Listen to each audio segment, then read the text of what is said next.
विरोधात काटेवाडीला सरपंच सुद्धा अजित पवारच हवेत अशी टीका विजय शिवतारे यांनी केली आहे। माळेगाव कारखान्याच्या चेअरमन पदावरून शिवतारे यांनी दादांना टोला लगावलाय। घमेंड योग्य नाही, विजय शिवतारे यांनी अजित पवार यांच्यावर टीका करताना म्हटलंय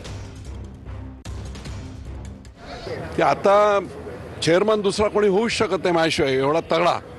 लोक आता बोलायला लागलेत की काटेवाडीला आता सरपंच सुद्धा अजित पवारच पाहिजे, त्यांच्यात का तगडा दुसरा कोणी असू शकत नाही। मला वाटते पैशा बिशांचा वापर वगैरे सोडा।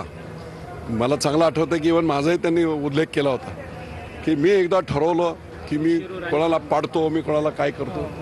आता मी माझ्यासमोर त्यांनी माणूस उभा केला, महायुतीचा माणूस उभा केला घड्याळाचं चिन्ह देऊन, तरी त्यांच्या उमेदवाराच्या समोर मी 78,000 मताच्या मताधिक्याने निवडून आलो। तरी त्या गोष्टी रिपीट करायच्या, आता तो हिस्ट्री झाला, अपघात होता, पण जो काही घमंड आहे तो योग्य नाही।